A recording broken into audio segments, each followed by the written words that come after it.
नमस्कार. या व्हिडिओमध्ये आपण पाहणार आहे डिस्क्रिप्टिव्ह स्टॅटिस्टिक्स आणि स्टँडर्ड डिव्हिएशन. स्टॅटिस्टिक्समध्ये काही फंडामेंटल डिस्क्रिप्टिव्ह स्टॅटिस्टिक्स वापरले जातात. ते म्हणजे मीन, मिड, रेंज, मोड आणि मीडियन.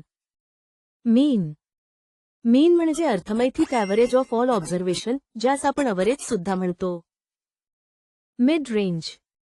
मिड रेंजमध्ये आपल्या ऑब्झर्वेशनमध्ये असलेले हायेस्ट ऑब्झर्वेशन आणि लोवेस्ट ऑब्झर्वेशन यांचा ॲव्हरेज.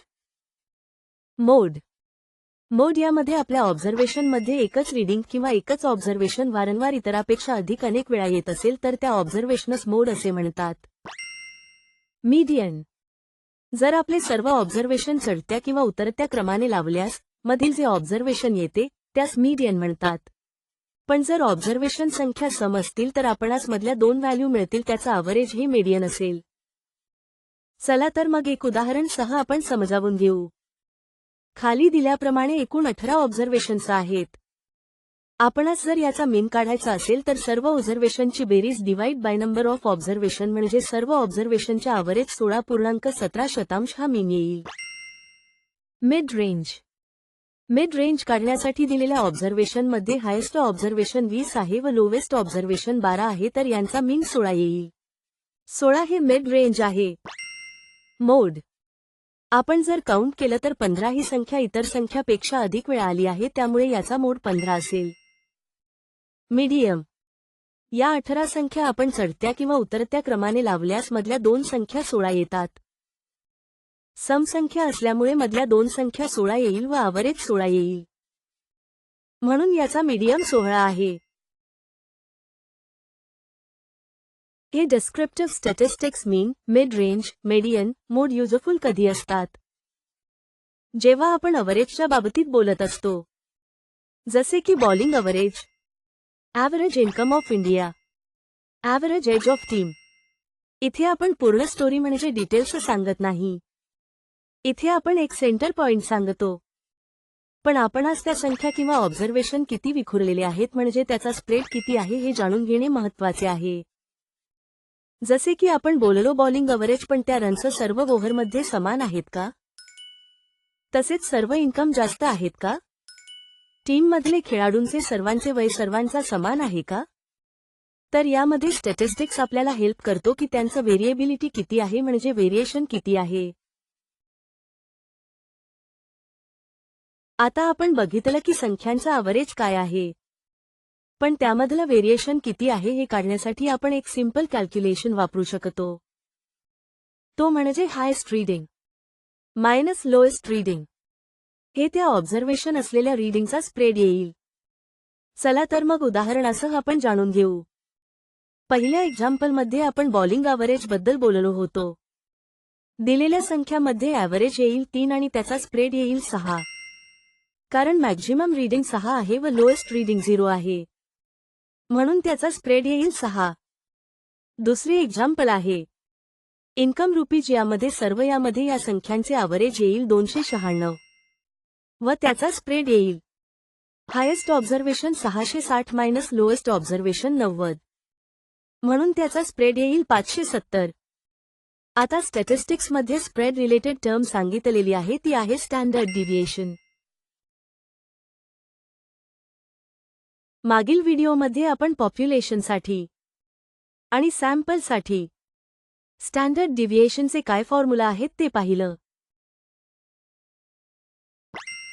आता आपण स्टँडर्ड डिव्हिएशन कसे काढायचे हे पाहूया. तर स्टँडर्ड डिव्हिएशन काढण्यासाठीचा formula square root of summation of all observation of individual value minus average value and its square divided by number of observation minus 1. Standard deviation काढण्यासाठी पुढील 6 स्टेप महत्त्वाच्या आहेत त्या म्हणजे पहिली स्टेप दिलेल्या सर्व ऑब्झर्वेशनचे ॲव्हरेज काढणे म्हणजे मीन काढणे. दुसरी स्टेप दिलेल्या सर्व ऑब्झर्वेशनमधून आलेले ॲव्हरेज वजा करणे. तिसरी स्टेप वजा करून मिळालेले उत्तर यांच्या स्क्वेअर करणे. चौथी स्टेप मिळालेल्या सर्व स्क्वेअरचे सम करणे, बेरीज करणे. पाचवी स्टेप याला आपण नॉर्मलायझेशन म्हणतो. यामध्ये आलेले समला नंबर ऑफ ऑब्झर्वेशन वजा 1 ने भागणे. आणि 6वी स्टेप आलेल्या उत्तराचे स्क्वेअर रूट काढणे. आता आपण एक एक्झाम्पल घेऊन स्टँडर्ड डिव्हिएशन काढूया. तर आपल्याकडे 5 ऑब्झर्वेशन्स आहेत. ते ऑब्झर्वेशन म्हणजे 5, 4, 4, 3 आणि 2 असे 5 ऑब्झर्वेशन्स आहेत. पहिली स्टेप, दिलेल्या सर्व ऑब्झर्वेशनचे ॲव्हरेज काढणे म्हणजे मीन काढणे. उत्तर येईल 3.6. दुसरी स्टेप, दिलेल्या सर्व ऑब्झर्वेशन मधून आलेले ॲव्हरेज वजा करणे. जसे की 5 वजा 3.4 उत्तर येईल 1.4. अशा प्रकारे. तिसरी स्टेप, वजा करून मिळालेले उत्तर यांच्या स्क्वेअर करणे. जसे की 1.4 इंटू 1.4 उत्तर येईल 1.96 अशा प्रकारे. चौथी स्टेप, मिळालेल्या सर्व स्क्वेअरचे सम करणे, बेरीज करणे. म्हणजे उत्तर येईल 5.2. पाचवी स्टेप, याला आपण नॉर्मलायझेशन म्हणतो.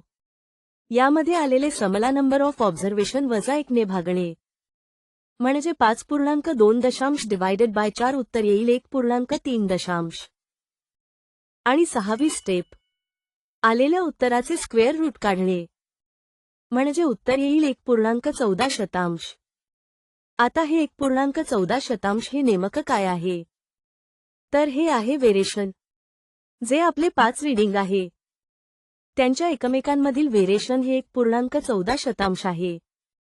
अशा प्रकारे स्टँडर्ड डिव्हिएशन असलेल्या सर्व ऑब्झर्वेशनचे व्हेरिएशन एका अंकामध्ये दर्शवते. त्यास आपण स्टँडर्ड डिव्हिएशन म्हणतो. आता आपण काही एक्झाम्पल पाहू. इथे 3 सिरीज ऑब्झर्वेशन दिलेले आहेत. तर आपणास लक्षात येईल जसजसे व्हेरिएशन वाढत जाईल तसतसे स्टँडर्ड डिव्हिएशन सुद्धा वाढत जाते. हे दिलेल्या चार्टवरून आपणास लक्षात येईल. तर आपण या व्हिडिओमध्ये डिस्क्रिप्टिव्ह स्टॅटिस्टिक्स आणि स्टँडर्ड डिव्हिएशन म्हणजे काय आणि ते कसे काढायचे हे आपण शिकलो.